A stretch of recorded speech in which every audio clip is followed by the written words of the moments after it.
Hello everyone, today we're gonna explore together the symbolism, the interpretation of the Moon Tarot card. At the same time, I'm sharing a time-lapse of one of my ink drawings that I found later that was related to this arcana. Here you see a double drawing on the left. I did these two drawings for Inktober. And because I planned to do 31 drawings, I tried to hurry up, and sometimes I was painting 2, 3, or 4 inks at a time. On the right, it's what we're interested about today, the prompt Rome. And on the left, you can see Grungy with the little angel from Nirvana's cover album on the back of the woman. Well, I really didn't think about the Moon Tarot card at first, but at the end there were these two snakes, and I didn't plan to draw a moon, and there it was.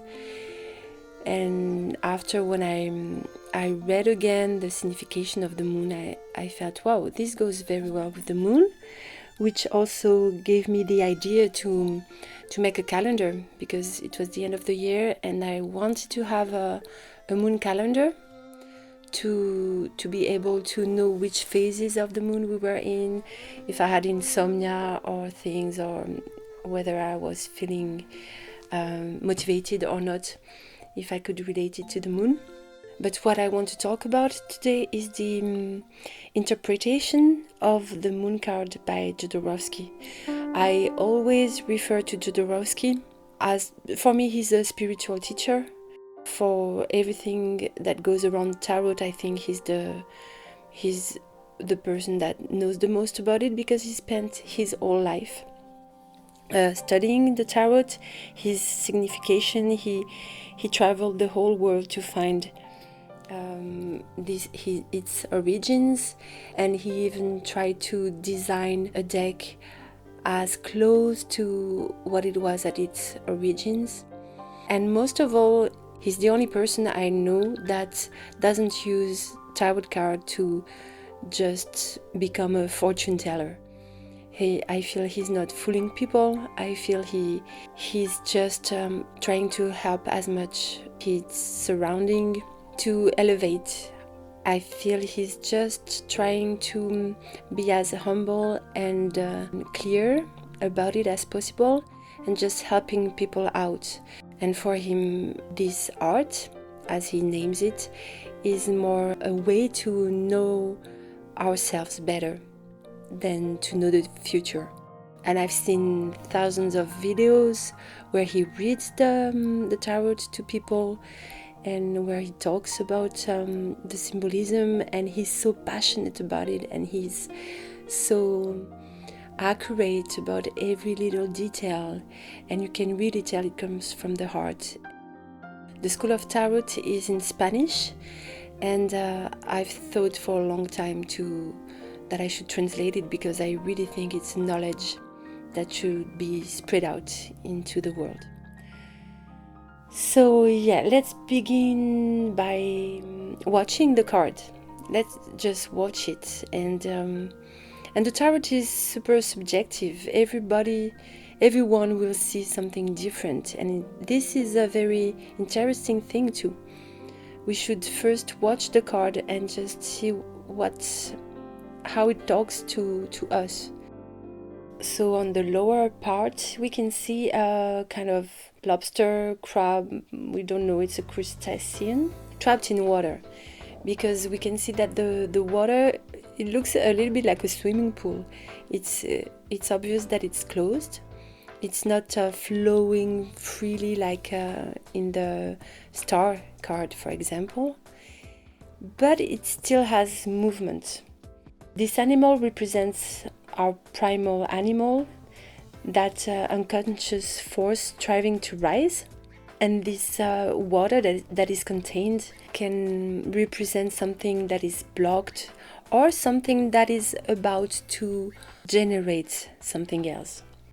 We can also see these two wolves On the left, the blue wolf that represents the spirit. The blue color on the tarot always represents the world of spirit. So it could be our intuitive side. And it faces an open tower. So the wolf has access to it. And on the right, the flesh-colored wolf represents the material world, the incarnate part. And they are complementary because we can see that on their ears they have the complementary color of each other, like in the Tao symbol. So the fleshy one faces a closed tower, as if part of us is connected to the spiritual, while another part is stuck in the material world. We can see a sort of a path between them that stretches toward the horizon, and we don't really know where it leads. It could represent the inner quest, the unknown, a road we must walk without knowing exactly what we'll find. The upper part represents this satellite itself, the moon, and we can notice that this is not the face of a young, youthful woman. The face represented there is more related to an old wisdom, and we can just see its profile as if the cycle was not completed, as if there was something to come. But the rays that are coming out from it, that are bright and vivid, let us know that there is something very alive there too. Oh, and by the way, we can see that the left wolf has the tail that is up, so it means he's happy and active, and the one on the right has the tail down. So now let's talk about the interpretation, the symbolism of this card. I've seen many videos where Jodorowsky, the first thing he says when there is this card showing up, he says, it's the idealized picture of the mom, of the mother. And then he goes about a speech about intuition and stuff. And personally, whenever I see this card, I think about Pisces in astrology. Even if I don't believe in astrology, I really like the metaphoric world of it and the archetypes. I think all these tools are great to understand humanity better, but there is no way we can predict the future with it. Well, in my opinion. So yeah, to me it's really similar to the Pisces in astrology and the world of intuition, creativity, but also illusion in a way. It speaks to us about total receptivity. Well, I'm talking about the moon now. It's really the receptive archetype. It's like an inner world is bubbling with energy, and it's a very fertile element. But at the same time, we can say that it's not a reassuring clarity. It's a light that can blur our sense of direction. There is one reading where Jodo talks about the repressed sun. He says that unlike the sun, which shines brightly and fully, the moon only reflects. It captures the light of others. It absorbs. It's about seeking identity through others, sometimes even ideally. I won't be able to say this word. Sometimes even idealizing. Wow, that's so hard. It talks about seeking identity through others sometimes, projecting onto people we admire. He also talks about artistic madness. The moon is also the card of wild creation, of genius teetering between masterpiece that we are aiming for, that we are dreaming about, and mental wandering. Yeah, we can think about many artists that we know that are lunar, inspired by that obscure force that to create something without necessarily understanding where it's going. And the third interpretation we can have also is that the unconscious is aspiring to the spiritual. we see that the deepest part of us, the trapped animal, wants to rise. There's an aspiration towards something higher, towards something more. But we have to understand how we can reach this path without getting lost in our own illusion. When the moon shows up in a reading, usually it's not very easy because it's a very mysterious card, but at the same time there are many things to talk about. But the thing is that nothing is very clear. What we can say is that in the positive, it's like a call to listen to our own intuition. It's like there is a hidden truth, an inspiration that is trying to emerge. It's a period of high creativity, a time when ideas come more from feelings than from logic and mind. In the negatives, I don't really like to talk about negative and positive, even if I'm talking about it right now. It's just to make it a little bit more clear. But in general, all these teachings invite us to go beyond duality and not think about stuff in terms of oh, this is good and this is bad. Because yeah, like in the Tao, like in the tarot, like on everything you don't have shadow if you don't have light, etc., etc., you know the story.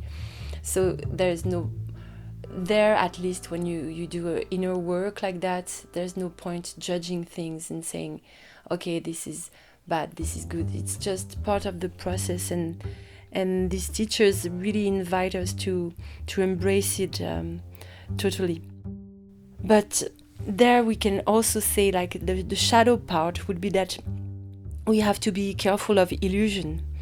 That what you think is true may not be, that there could be your own projections or misunderstandings or a difficulty in seeing reality as it is, and a propension we might have sometimes to be cuddled by our own dreams and illusions.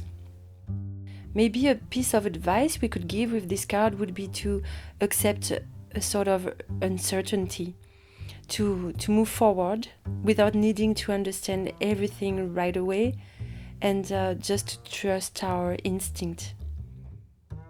But yeah, at the same time to not drown in it. So yeah, we can say that the moon is like the inner night, the labyrinth of the unconscious. At the same time it shines, but it also blurs. It can inspire us, but also leads us astray.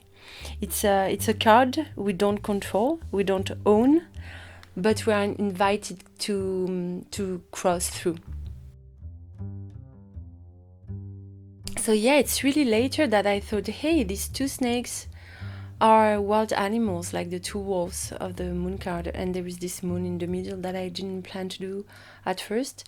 The prompt was Rome, so it fits totally with the symbolism of this card. And yeah, as I needed a moon calendar, I just made this.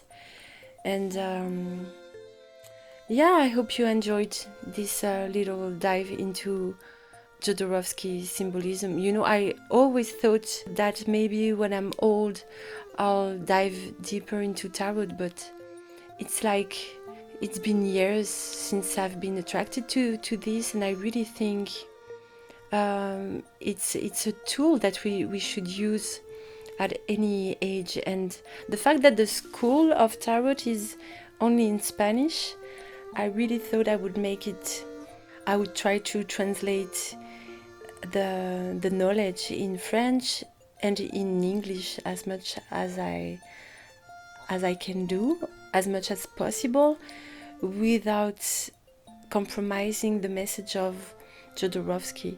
I really hope I'm not making too many errors. I try to be as accurate as possible, and but of course, just by telling it with my own words, I might change some things, and it's anyway, we are in a sea of subjectivity, so this we cannot escape.